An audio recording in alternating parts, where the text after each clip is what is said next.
Sabrina Hussein, and welcome to our first live of our series, Let's Talk Our Mind.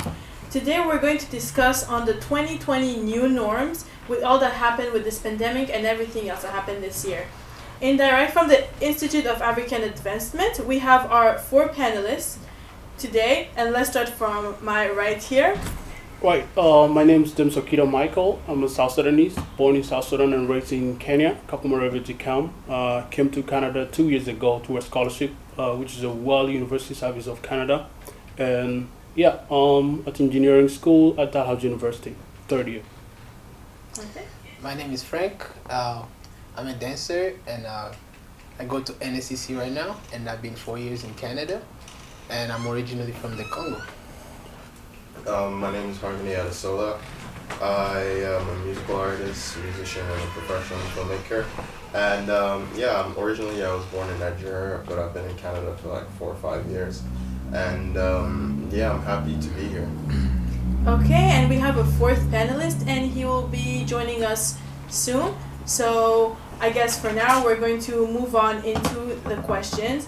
So pretty much, when we look at the last 5 years of our lives to now, for you guys, what has been the most challenging aspect of this pandemic? So if you don't mind starting us on it.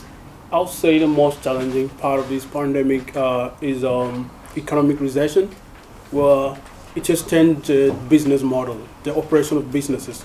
Most of them that were operating like physically are now embracing the online. Some have to open their online e-commerce to sell their services or products.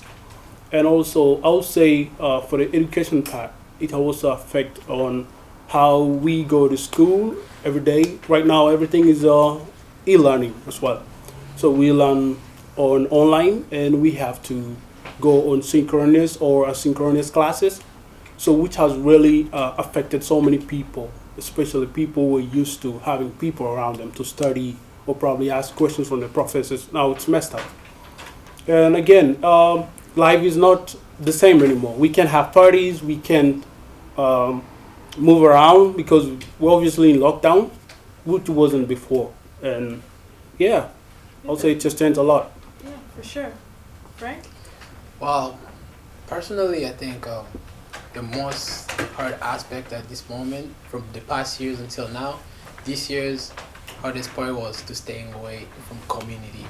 Because I'm raised, personally I'm raised just around people, around things, I'm raised on a touchy area, on talking to people, making new people, meeting new people, and coming to this year, it's like you have to stay on your own lane and leave the others on their lane. It doesn't matter if they're your family, your friends, it doesn't matter how long you've known them for, you have to stay away from them, and that's been the hardest part of my life in 2020, and that's the hardest aspect right now. Definitely. What about you?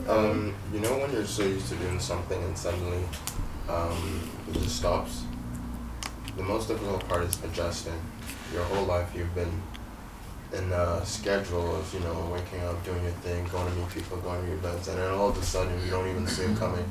And then you have to adjust to what is almost depressing in a sense, because this is not what you're used to. Like you said, 5 years ago you've been doing the same thing, and then all of a sudden, just 1 year or 1 month, you're like, all right, I guess we're going to be doing this for the rest of our lives, what we thought.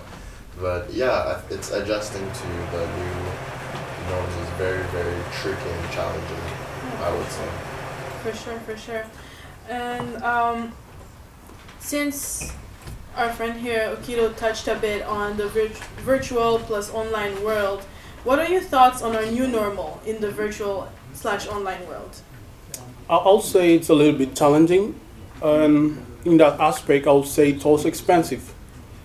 Regarding that, you have to buy. For example, me as a computer engineering student, we used to be accessing the lab resources, like using the oscilloscope from the school laboratory. But right now, you have to buy everything that is in the school at home. Just imagine how much you have to spend to buy all those equipments to have them at home, so that you can do your labs. For example, for me, I'm doing five courses, and all the courses are having labs. Just imagine how technical that is. You have to attend the labs, you have to attend the classes, and you'll be spending the whole day just staying in the house. So it's pretty messed up. I would say it's depressing for someone who can't handle all these lot of work alone. I'll say the mental health and depression has gone up. For sure, for sure. Huh? Well, in the virtual world, as a dancer, it, the greatest effect that brought it to me was like, when you're around people, when you're like a dance teacher and you're teaching and you have to be, people gotta be there, and it gives you more passion of what you're doing. Yeah.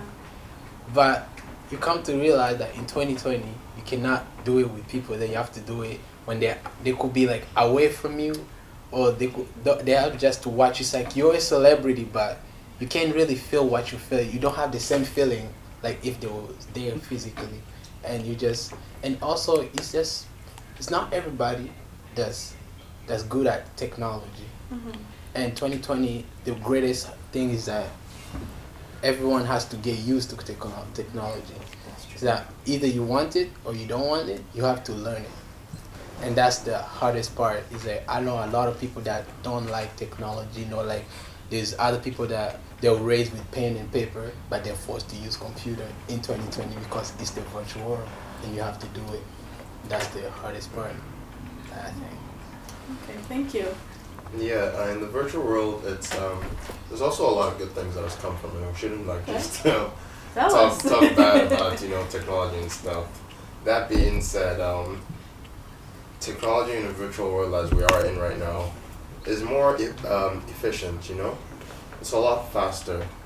It's a lot efficient if you have the given resources and the given technology, as Okito said, and it will make things somewhat easier. Like, for example, I'm in school too. I'm in Dalhousie University. I'm studying film, and I would love to do practical stuff, but they make it in a sense that you still get to do practical stuff, but in relation to how you are viewing whatever you're viewing in the online world. Like, they give you all the resources you need, almost as if you're in the real world, but it's just something we have to get used to.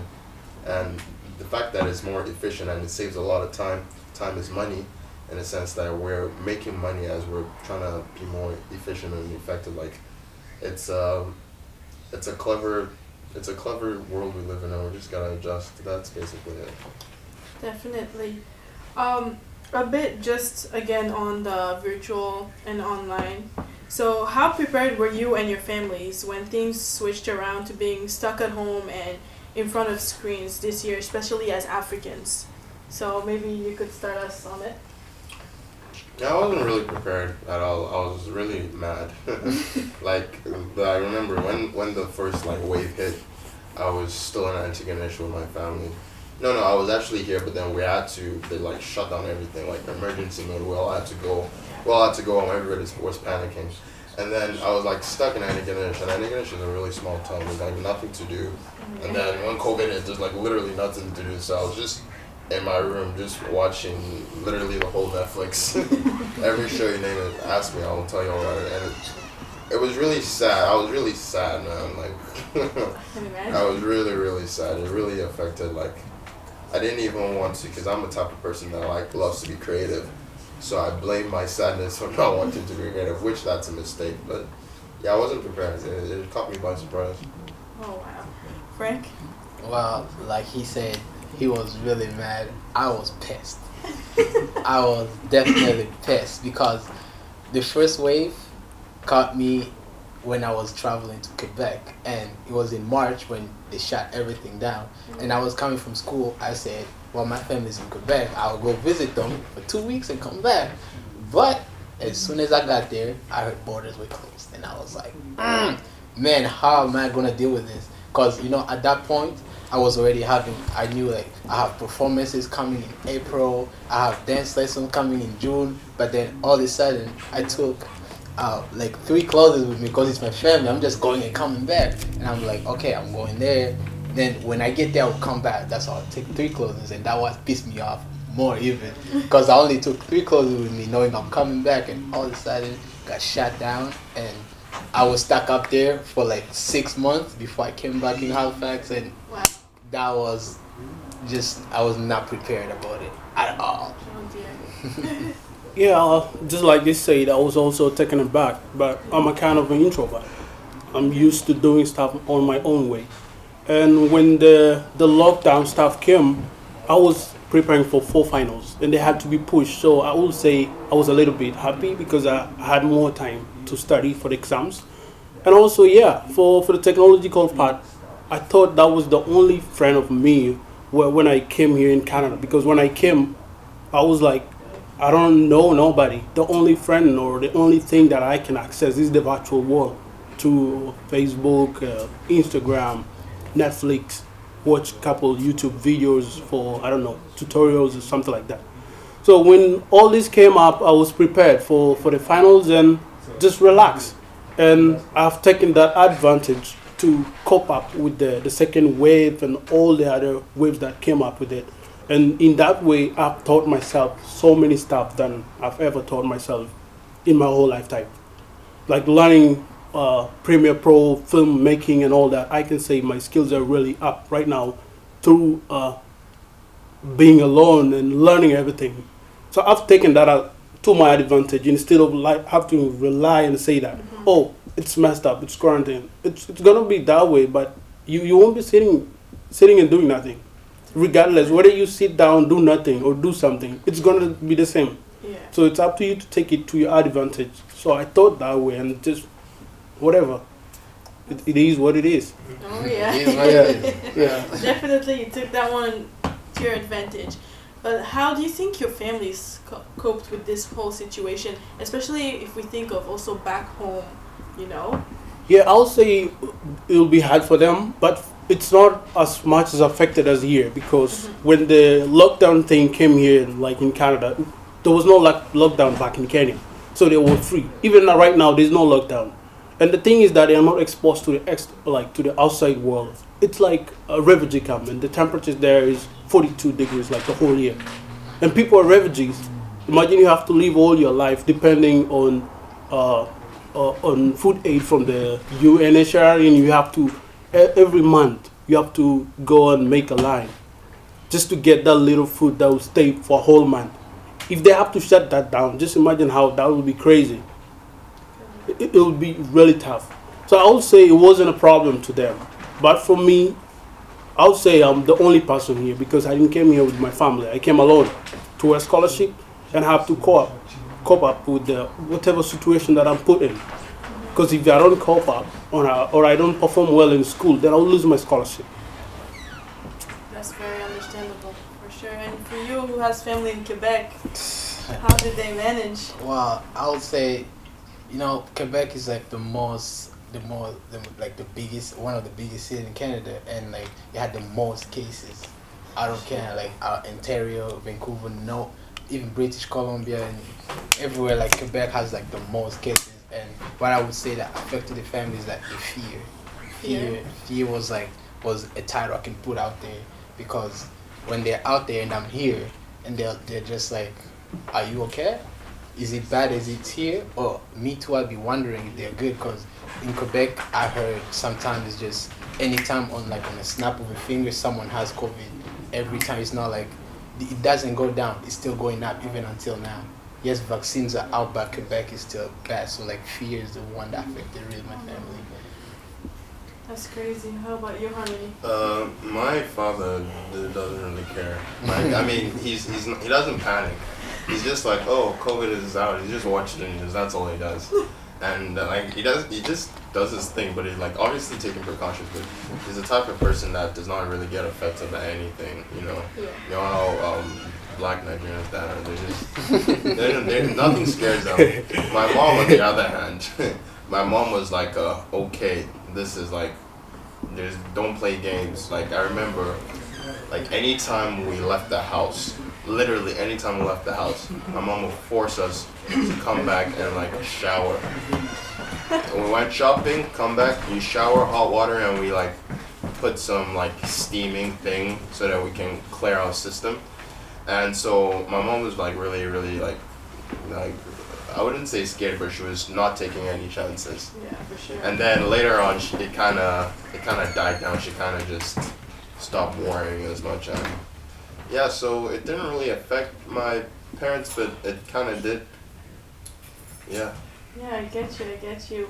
Well, now we have our fourth panelist, so we're going to let him introduce himself a little bit. Tell us about himself a bit, and then we can keep going with the questions. Yeah, my name is Precious Fagbili. I am from Nigeria.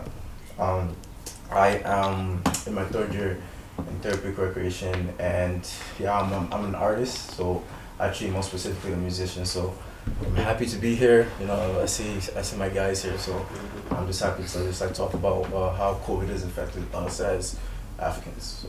Yeah, definitely. So while you were not here, we talked about just a little bit how it affected our families and like our communities, ourselves, and how we switched from like one-on-one type of gatherings to virtual world and all that stuff.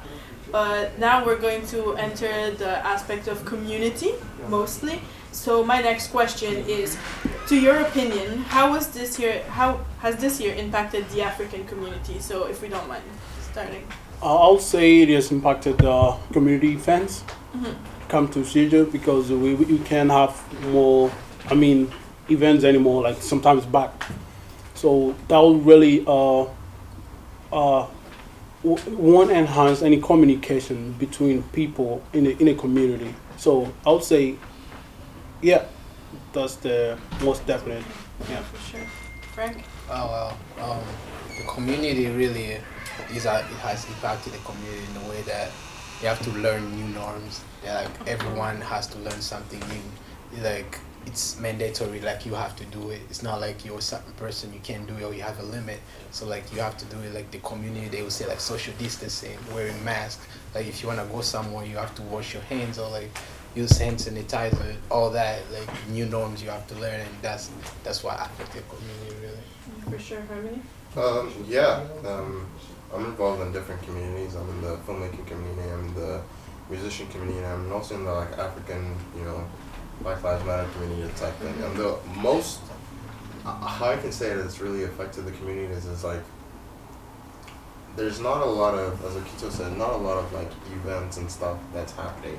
And that's low-key kind of discouraging because we look forward, even me, I've been looking forward to stuff like this because one, you're excited about it, you're prepared to dress up, like we all look beautiful. And that feeling of always looking forward to an event or something ahead in the future kind of dies down and you start to lose your passion for passion for what you love to do. Like I love to make films, I love to, go different places and talk about my film I made, and that hasn't really been happening. That hasn't happened a lot since COVID, and that kind of discouraged me a bit.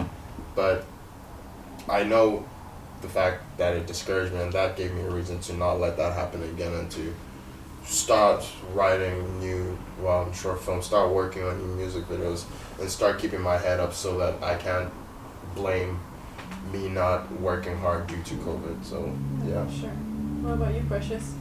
Yeah, man, I think there's a lot of communities in Halifax, and seeing that COVID has impacted communities in a way that people aren't able to have different events and different activities. I think that for me, I grew up in a church. I'm part of a church. My dad pastors. My parents pastor a church, and for a lot of the year we weren't able to have services. So that impacted a lot of families, especially African, specifically Nigerian families. Usually around September, that's when Nigerian families, Nigerian students come to Canada to just like look for school, look for work. And a church was a way to meet other Nigerians who like have experienced those things about how living in a different place that you're not originally from, such as just trying to settle in, trying to find housing. Our church does a lot with trying to help families find residence, and I just think that when that is not being available to those newly welcome families, it's kind of hard to really settle in. So just I just hope that going forward, we're able to find new ways to help accommodate new families that come in. Yeah, for sure. Yeah. For sure. So, like, I mean, Harmony touched a bit on it. We have artists, musicians, dancers, models, producers. Like, you guys are just like amazing out here in our community, and that's why you're here. But looking at that, how did your respective communities deal with everything that happened? You know, like adaptation and like the effect on it and whatsoever. You know. Yeah, it's been really tough. I joined modeling a few months back, solely models, and I've been waiting to have my first ever runway and event with the modeling because they also took the part of me being an artist. Because when I signed a contract with them, they only accepted me as a model. But now they've realized that I'm a producer and all that. They have to make use of that. And it hasn't been possible because of the COVID-19 and all that.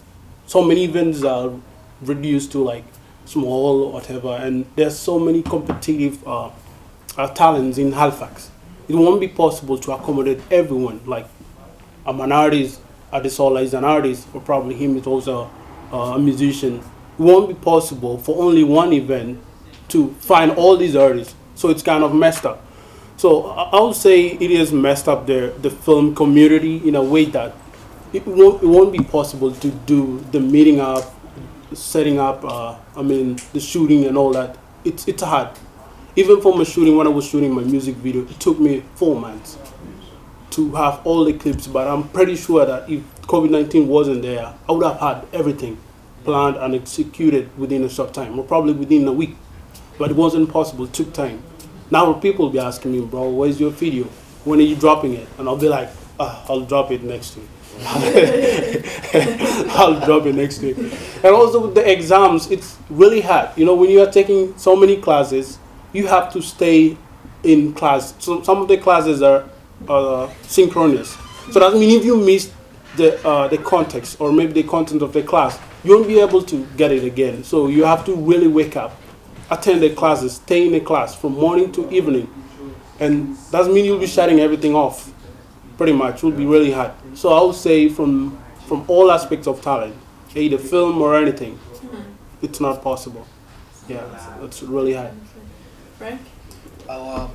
Getting adapted to COVID-19 is just the amount to have patience. And like that's what I learned the most. Like to get adapted to it, you gotta learn that everything is gonna be delayed.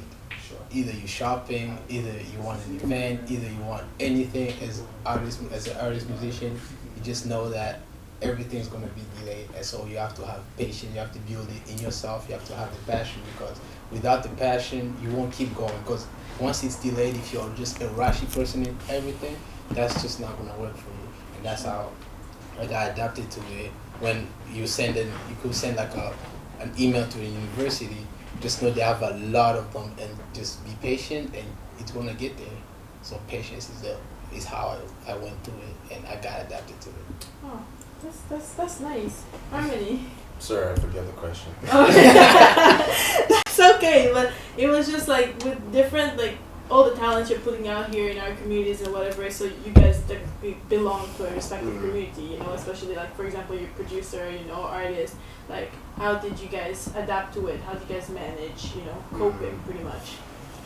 Yeah, we don't really have a choice but to keep moving forward. Like I said, you're not gonna make the cause of COVID the cause of why you're not growing, and you're not gonna like feel sorry for yourself. So you just gotta do whatever it is you can. Like with the film festivals that I attended, they push everything online. You know, you can watch all the films, the films that were meant to be on the big screen, just pushed it online, and that's what you can do. You can't say because of COVID we're canceling this thing and not generating not even a cent of revenue, and then you're not moving forward, and then your business is just gonna not grow, and that's weak. Like when there's a how can I try to put this? When there's a problem, there's a solution.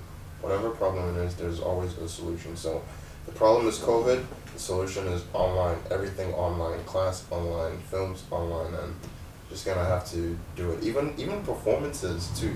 I've noticed during the first wave of COVID, I've been seeing a lot of my peers doing performances online, and I respect that. Some of the time I even like watch them and I commend them. Like, you guys really did a good job, and it's almost as if you're watching like a VMAs, performance. And so that's it. Yeah, definitely precious.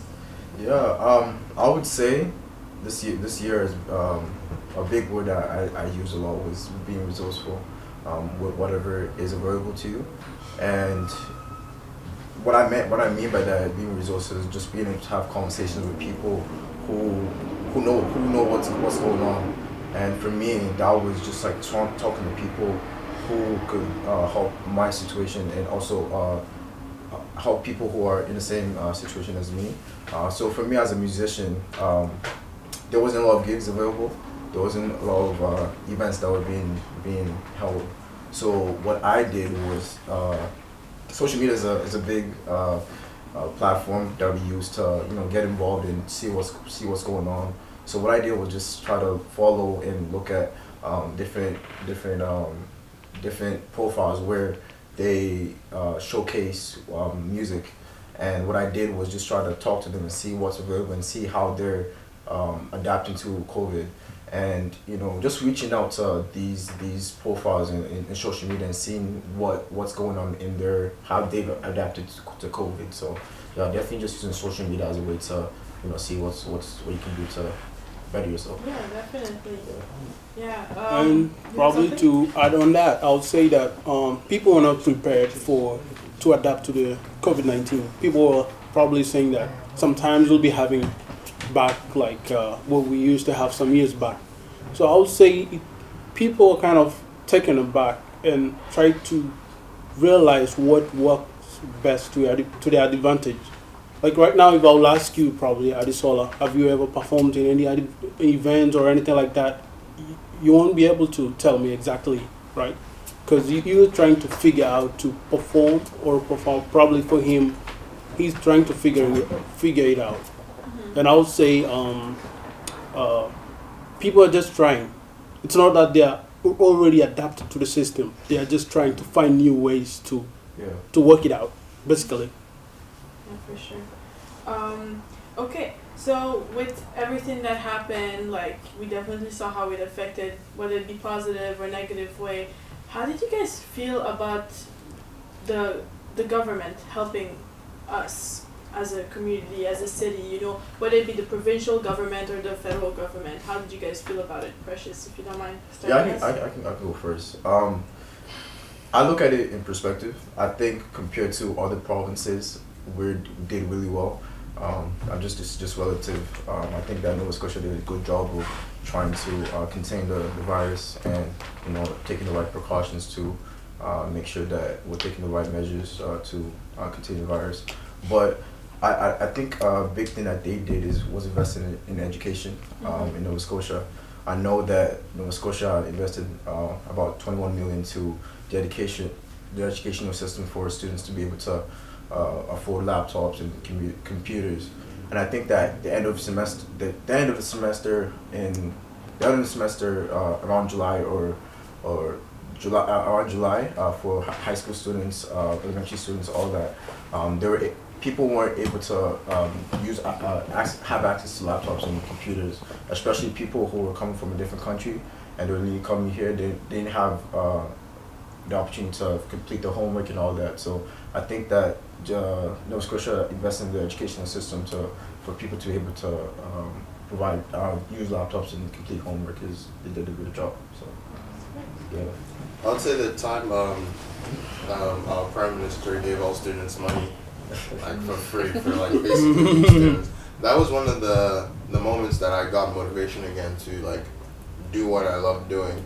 That gave me like a reason to to quote unquote live again, because I wasn't really free money. Yeah, I wasn't really living. I was just honestly just in my room just watching, shows and stuff. So I wasn't like it's the same routine. Wake up. Sometimes I don't even shower. Wake up, eat breakfast, go back to my room, watch movies, eat lunch, and that's it, and sleep, and do the same routine for like 2 months, and then there was this announcement that Trudeau was giving out free money. So I was like, let's go. I'm gonna buy like a new laptop. I'm gonna get a new camera. I'm gonna start my YouTube thing. I'm gonna start working. Yeah, and that gave me motivation. So the Canadian government definitely,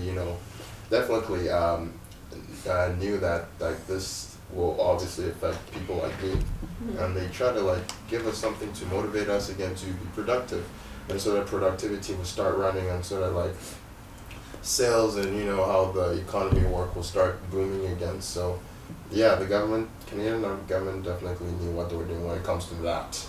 Okay. Yeah. Definitely. Well, I would like to add on what he said. He said the CRV money, like that really pushed me to go.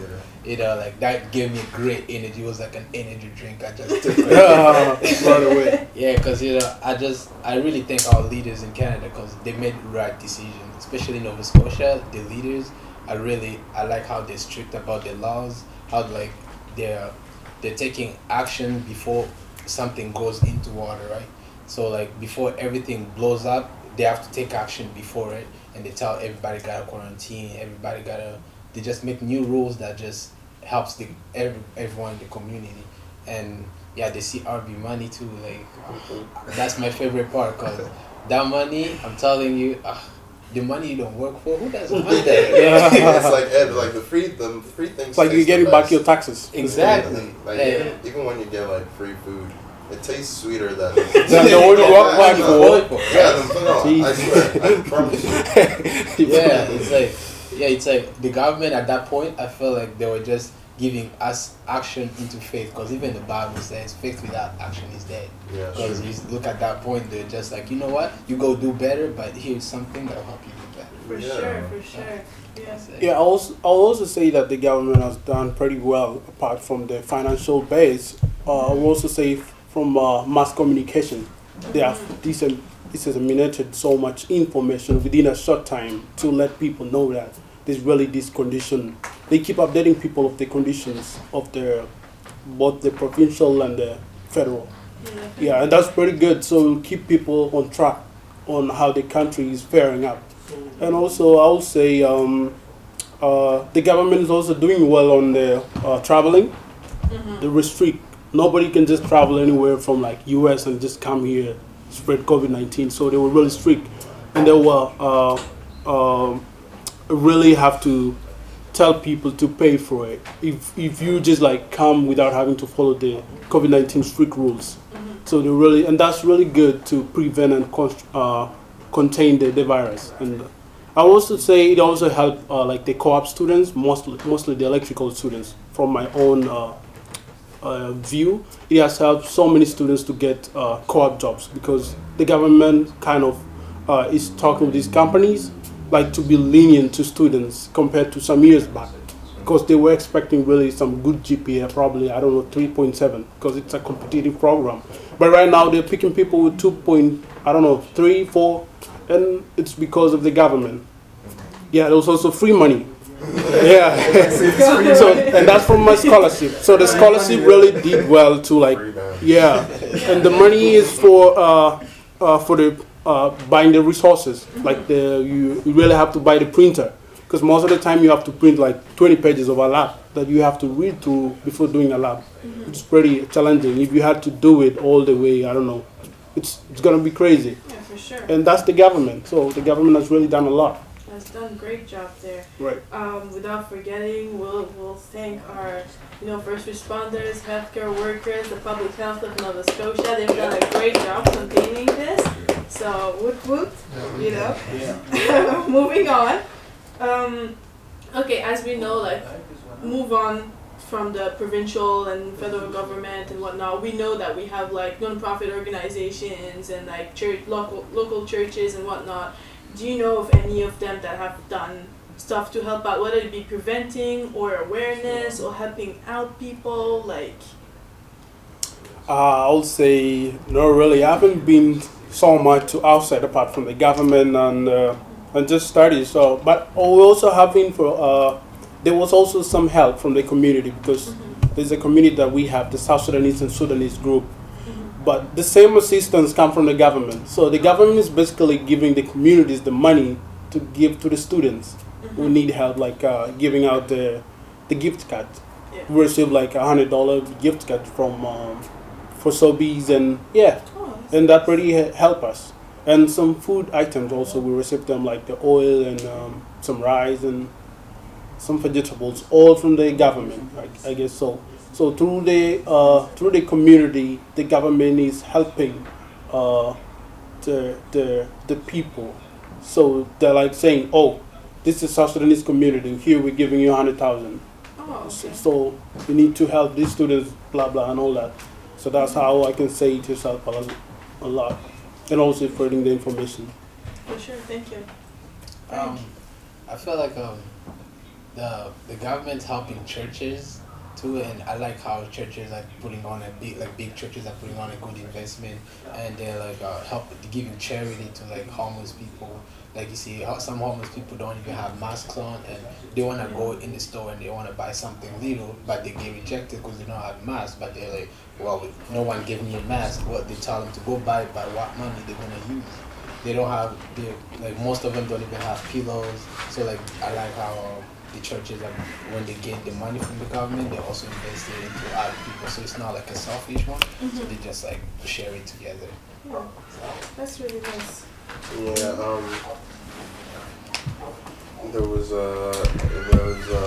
a summer event that was supposed to take place like in person, but then obviously, the world ended low key, and so we had to put everything online. So there's this non-profit organization called Youth Art Connections. So the buddy that runs it, his name is Ryan, reached out to me, asking me to like watch those online Zoom like webinars thing, and I should do like a reaction video and make a video about the things I learned from it and how it benefited me. It was basically about accessibility and how people with disabilities are often looked down on in society, and like how that changed me and learning about it. And so I made the video and I posted it. I sent it to them, and it also made me think about how I think about people with disability and stuff. So that really helped me, because I was also, not only was I working, but I was also learning as well. So yeah, I think that was a really good way. They helped me. Yeah, for sure. Precious? Yeah, I would say for me personally, I know my church, our church has a lot of youth, so a lot of young people, and I know a lot of young people really struggled during these times, especially if you didn't get a lot of financial support from your parents, because the parents back home might have had complexes with like their job or all those things. So I know our church tried to donate a sum of money to a lot of the young people in church. Also, I know the YMCA. I'm not specifically sure the exact the organization, but like I know YMCA, they also gave out gift cards to a lot of families who were maybe struggling throughout this pandemic. So I would definitely say that. Yeah, for sure. As we can see, like, there's plenty of churches out here, non-profit organizations that helped out, like, especially us as young people in our community. And then, like, without forgetting, we also have, like, Alpha here, as you can see, that's like putting these guys out here for all of you, our viewers, to kind of know what they've been through, what they're going through. Maybe you can relate to them. You can ask questions, and we're here to help each other. You know what I mean? Because these times are not easy. They're not easy on our mental health, physical health. So it's just a whole struggle.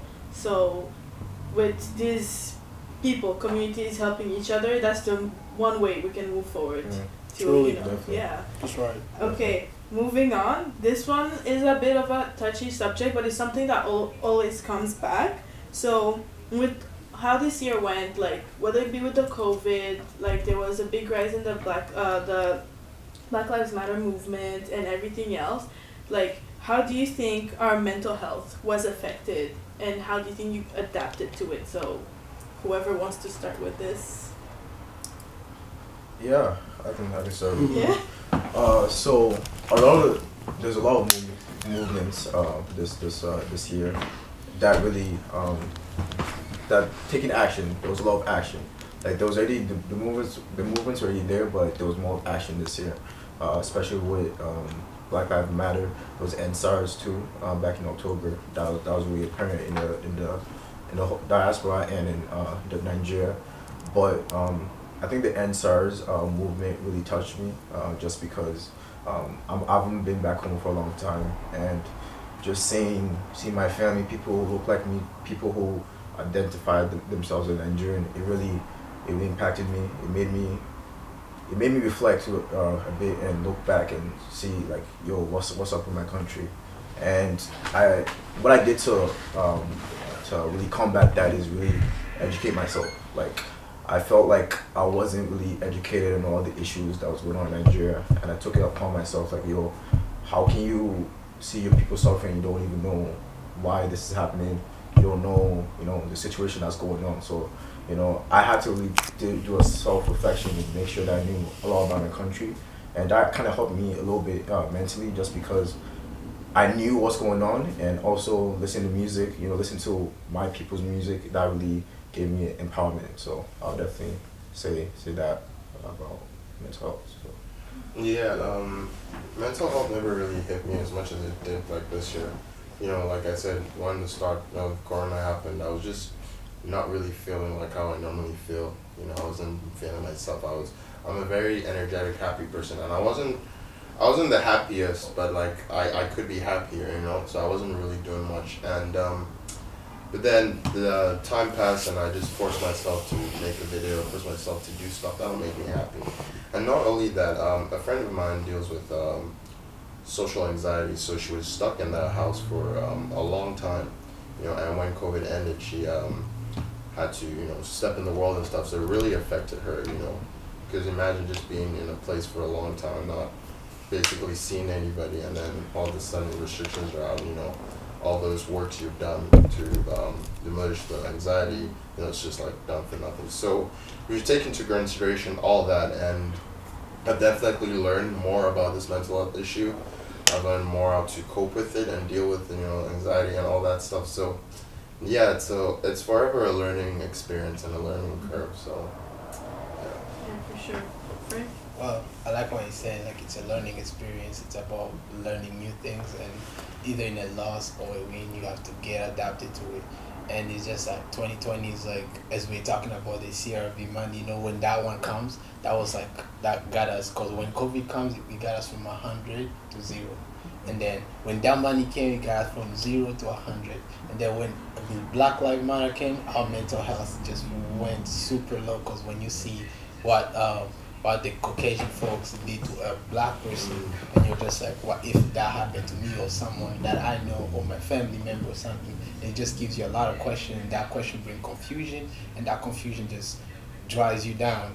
And then after that, you see also back home the NSARS, the genocide going on, and it's just like, you just find yourself like, I have a lot here, but there's people that need the little I have, and the fact that you don't even know how to transmit that to them, it just affects your mental health. You're just like, what can I do to help? And the fact that you can't help, it just confuses you, and you just gotta live with it, and you just learn to live with that. Just a matter of learning how to live with it. It's not like you can do anything about it, but you just gotta learn how to get adapted to it and just let it go. Yeah, for sure. Yeah, I'll say it's been pretty depressing and crazy. As much as I'm an introvert, it's not how can I say? I didn't put myself in that situation. The situation just came, and I just had to find my way to live with it. And being someone from a refugee camp, who grew up in a refugee camp and came here to a scholarship and lived alone, I can say maybe it's been crazy losing a job and having to concentrate on school, and you don't know, there's no way you can help yourself pay your rent, pay all that. As much as the scholarship is covering the tuitions, you have to pay the other stuff like the rent, food, and all that. And if you don't have a job, that means you're pretty messed up. And most of the time, we are not eligible for student loan, because you have to have a certain standard. You have to meet some stuff for you to really have good money and all that from the government. Even though you'll be eligible, you won't be able to have all that money that will support you the whole year. So if you lose a job, you don't have much financial stuff to like keep you on your feet, and you have people back at home who are depending on the UNHCR and having to stay on a whole man just to live on a little food that we receive. And the food they have, it's not even something really helping. It's just something to survive on. Just imagine having to eat ugali. I'm pretty sure you know that. Or fufu. You Like guys pounded yam. yeah, you guys call pounded yam in your in West African part. But for us people in Kenya, we have it as ugali. Yeah. And that's the only food, staple food that you can eat for a whole year. Not even for a whole year, for years. Yeah, With the same vegetable. It's pretty crazy. And you have nothing to do because you are a student as well. You are here struggling with online classes, having problems, having nobody that you can talk with, associate or ask questions. At the same time, you have people who are really crying and like, can you just send us whatever you have? And you're like, it's pretty depressing. And also with the racism part, I haven't been exposed to the Western world, and I was kind of shocked on how someone will think that they're better than you because of their skin color. It's retarded. I mean, it's crazy. You won't be able to understand that.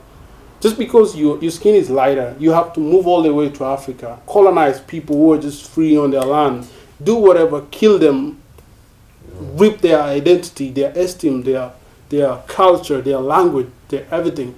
So when I came here and see that it's pretty like straight to my eyes, I'm like, oh my God, these people are really crazy. I was shocked with everything with the racism and also with the part from Africa, like the war, the NSAS and everything. It's pretty crazy.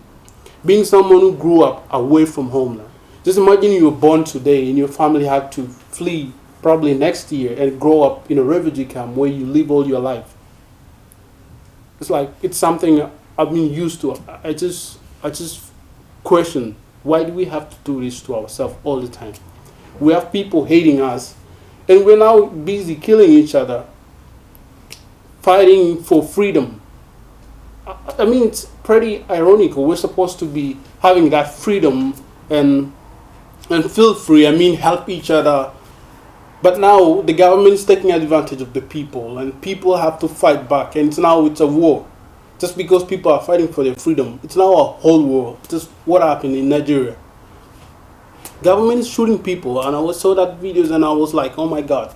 Just imagine if towards one of your family members, or you were the one there, you'll really be going crazy about that. Yeah, so it's all kind of mad, but we kind of got used to it and say, okay, what do we have to do now? Now we are a little bit privileged. At least we can access the technology here, because at home we don't have Wi-Fi or anything like that. We can at least study. We can think. We can come up with the solutions. We can solve whatever problem that is coming towards us. So I think I've coped up with the situation here with the COVID-19. Whatever that I have, financially, I'll send them back home. Like, I'll just send, like, literally whatever that I have, as much as I know that I've paid my rent, and I will pay my rent in the next 3 months, I'll send the money back home, because I know the situation. I've been there, and I've lived there for 20 years. Yeah, and I think with the same thing, we have to keep supporting each other. Yeah. We have to keep educating each other, like that guy said, and we have to keep telling our minds, like, what are we supposed to do? What's our next move? What are we going to do? Yeah, basically, I can say. Yeah, for sure. Like this year, pretty much with the virus, with everything, the racism, the genocides back home, it's Right. been overwhelming. Yeah. It's overwhelming, yeah. on everybody, and I do feel you on a very emotional level here, you know. So, I mean, we all found ways, I guess, to kind of cope mentally and physically, just to keep ourselves moving, you know. But if you were to look back, you know, in 2016, let's say, and somebody just comes out of nowhere and be like, oh, 2020 will be that, you know? What advice would you give yourself? I'll say I'll prepare financially, probably save some money. I was really in 2016 and can see 2020, then I know that we'll be having a problem with the money. Oh my God, I won't be even spending some money on shoes, like just for drip. Like let me spend this 200 for drip. Right now, you can't do it, obviously, right? Because you have to save. You're kind of really limiting your expenses and really putting it on the right way that you know when I put this money here, I know very well that it's probably helping me in some way. Then sometimes back you just spend. I don't know. Yeah. And also probably mentally, prepare mentally because the main thing that's affected this whole year thing is just mentally. We were not prepared for it. Like you say, I can't even play anymore. Oh my God, I can't even do this anymore. I can't go to the gym. I can't. It's because you were not prepared. But if you were prepared and know very well that this will happen, you won't be sitting down and just like blaming yourself for all that. You'll really know that. Okay, now we won't be going to the gym. What should I do like to be physically fit? Or what can I do to keep refreshing my mind every time I probably like zooming out or stuff like that? Yeah, I'll say. For sure. Yeah. For sure. Frank? There's once a wise man said, he said the future belongs to those who prepare it. Amen. And like, if I knew in 2016, 2020 would be like this, I would have prepared it. I would be getting ready for it. I would be already buying weights because I'm trying to go. I'm trying to go in the store. I go Sport Check, Canadian Tire. Everybody's running out of weight. You think if I knew about it in 2016, I'll be already saving every and each and everything. And it's just, they say if you fail to prepare, you're preparing to fail. That's for sure. And like, if I knew I was gonna end up in a moment like this in 2020, even in 2019, I'll be ready. I'll be already ready. I'll have my family ready. I will visit every place I could go before this happened. Okay, for sure. Yeah, if my future self like went back in time and told me the perfect 2020, I would be like, what's 2020? Because honestly, I didn't even think I'll come this far. Because like, I think I was still in high school. And like looking back, like, I'm like, yo, I'm going to be in university. I'm going to do all this thing. I'll probably be like, okay, but I'll prepare, I'll do what I can, and whatever I can, I think I can will be enough, Like, everything happens for a reason. For sure. And I wouldn't really change anything because, like, what doesn't kill you makes you stronger, So this whole challenge really made me a stronger, better person, and, it's just that adaptive personality that I'm trying to work on, and it'll work. So yeah. I would say, I think a lot of what everybody said was just being resourceful with what they have, and I know I keep saying that word, but it's really what I've really learned this past year, and just whatever the situation is brought to you, just know how to be able to come out of that situation. So. Yeah, for sure. We got some questions from the viewers out here, and I guess there's two of them, but I can combine it in one. So how can you have fun as a youth and stay safe? And the second one was, since I don't have any homework anymore because of the holidays, what kind of activities could I do that are fun? So, do you guys know? Do you know what we did? So this, okay, I'm saying we so like throughout this, like throughout like March to maybe July, like Instagram, like there was so many events that happened. So shout out to D. She's a great person, but she like did lives on like Shoot Your Shot. So like it was just for fun. We're doing live. So Shoot Your Shot was just like, oh, COVID. Sorry, I said Shoot Your Shot, but like it was Monday, something like where people would be online and the person would go live with somebody else and they'll just talk about themselves, and it would be a way for people to just like ask them questions, ask the person that's being interviewed questions, and see know more about their personalities and seeing who they are, and you're able to like DM them and see like what's up. That's where how people meet up and get to know people. But like things such as that's entertaining. That's how you meet people. I know also that we did Zoom chats, with a lot of my friends group. We're not able to meet physically, but we did ways where we can just like have fun and talk about things that affect us. Not necessarily talking about the serious stuff, but like just having fun, because we know how fun it is to just talk with your friends. So just being creative in how you interact with other people. For sure. Anybody else? Also online parties. Yeah. There's some apps for online parties, and I've had people inviting over, and we just online you, take you, buy you a beer, and during the live just dance to your favorite song or whatever. And it's really pretty good. I mean, it's at least something that we can do. Oh yeah. Regarding that, we have people from different provinces, different countries. Yeah, I think that's one of the things. And secondly, as artists, you can go live. Nowadays, you can create a poster or something like that, post it on Instagram, say, guys, I'll be going live. I'll be performing my new song or dropping my new album or something like that. And you can perform. I'm pretty sure people want to see the talent that you have or what you have been working on. Yeah, for Like sure. for now, I've had people asking me like, can you just go live and like tell us about your new video coming or anything like that? And I told them I haven't had time so far because I've been on exams and all that. So I think that's all I can do right now. Probably the next few days, go live, perform, and get to know my audience and tell them about the song. Because some of them will just view and probably don't understand it or probably will want to ask me some stuff. So by going live, I can interact with different people, new friends, and all that. And also, the federal government has limited people to meet in a group of 5. And if you guys know each other very well, I would say it's kind of safe to meet up. Yeah.